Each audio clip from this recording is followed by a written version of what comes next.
Bueno, seguimos aquí con tu programa Noches Espectaculares y me da mucho gusto presentar a Alfredo Derek, quien es pintor y restaurador. Y bueno, a partir de este programa nos va a estar acompañando hablando de pues diferentes artistas importantes que a través de la historia pues han dejado huella en nuestro mundo.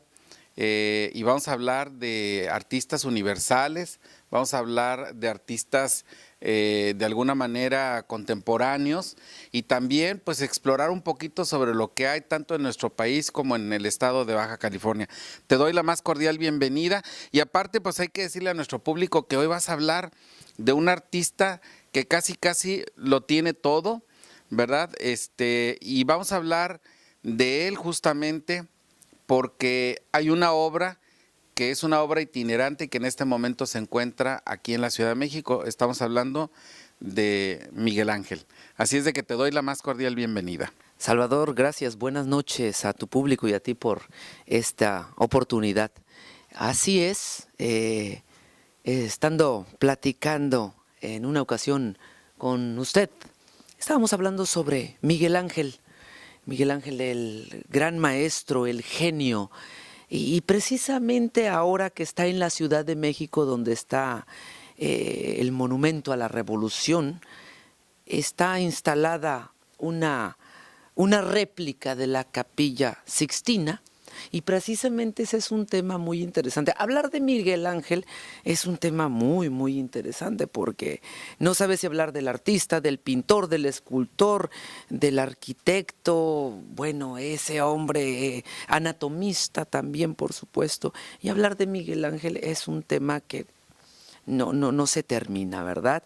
A hablar sobre todo cómo realiza esta Capilla Sixtina, cómo empieza este proyecto. Platicábamos hace rato de cómo inició. Curiosamente, se le solicita a Miguel Ángel Buonarroti realizar la tumba del Papa Julio II. Sin embargo, hubo una ruptura entre el Papa Julio II y sale para Florencia Miguel Ángel y después es llamado Miguel Ángel para realizar otro proyecto.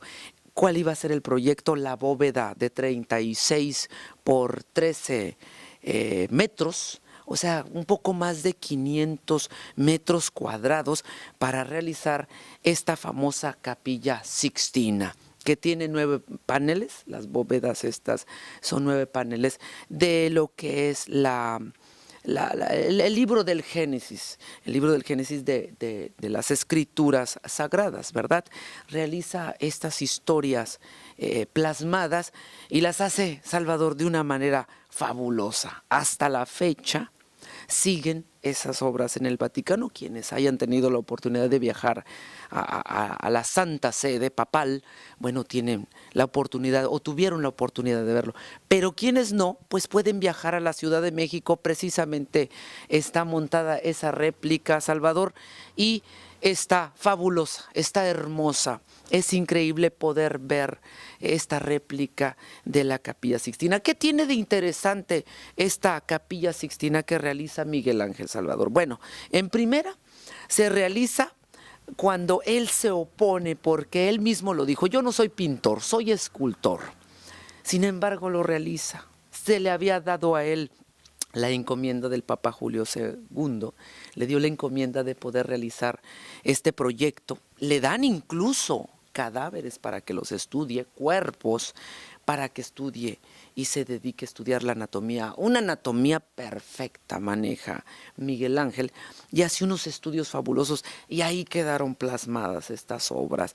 Todo, desde la creación, que vemos aquella imagen donde está la imagen de lo que puede decirse que es Dios y puede decirse que es Adán, donde lo está tocando y lo está creando, la expulsión del paraíso, la ascensión de Cristo con María que está a un lado, el gran diluvio. Así se fue haciendo poco a poco en capítulos. Y analizando toda esta pintura, viéndola ya como muy de cerca en el sentido de estudiarla, pues es la más importante en la historia del arte universal.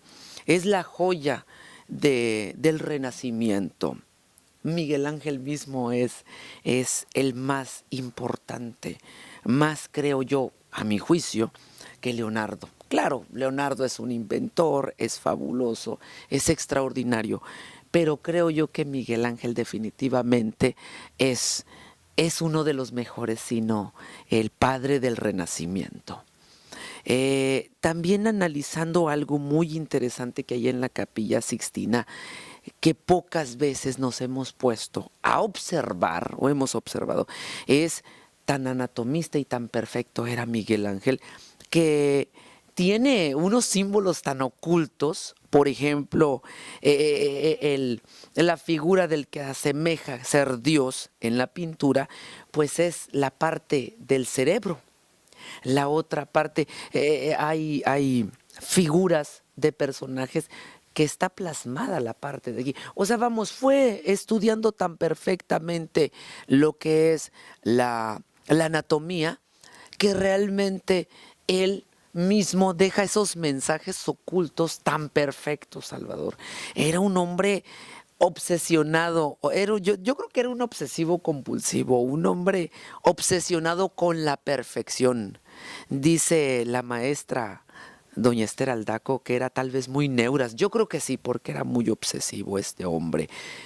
Tenemos de ejemplo, un dato muy, muy importante que se me estaba pasando es que empieza para 1508 y para 1512 ya tenía terminada la obra. Cuatro años para realizar esta bóveda. Dices tú, bueno, pues 4 años, pero imagínate realizar una bóveda de esa magnitud que es, como les vuelvo a repetir, 500 metros cuadrados de pintura de un fresco. ¿No te parece a ti fabuloso?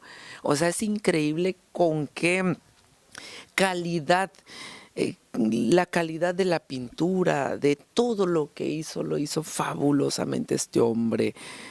Yo soy muy seguidor de Miguel Ángel, por eso lo digo con ese entusiasmo. Es uno de los pintores que más admiro.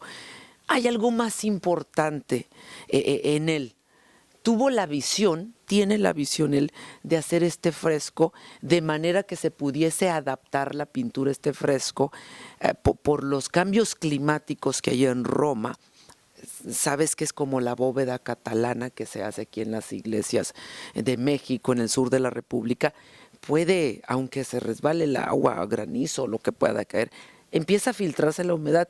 Miguel Ángel hizo un estudio previo para poder colocar el fresco. Entonces no tiene absolutamente daño a 500, ¿qué será? 512 años, 508 años, excepto que a finales de los 90 fue restaurado por primera vez y fue grabada por la Nippon Television Entertainment Corporation, que fue el gobierno, creo que una televisión japonesa. Lo pueden encontrar en YouTube, este documental.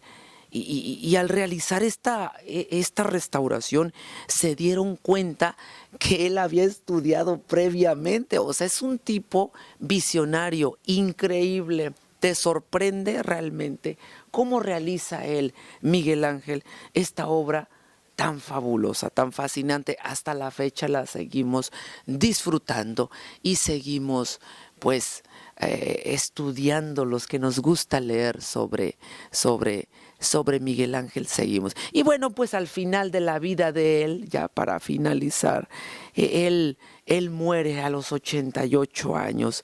Y muy curioso, un dato final, tal vez un dato inútil. Él antes de morir destruye absolutamente todos los bocetos, los termina destruyéndolos para que no caigan en malas manos, tal vez en manos del Vaticano, o no sabemos.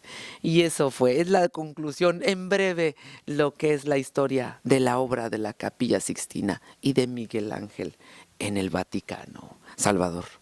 Oye, pues muy padre toda esta información. Ahorita se me ocurrió comentar que parece ser que en aquella época todos destruían, ¿no? Porque hay quienes dicen que quien hizo la Torre Eiffel después también destruyó los planos.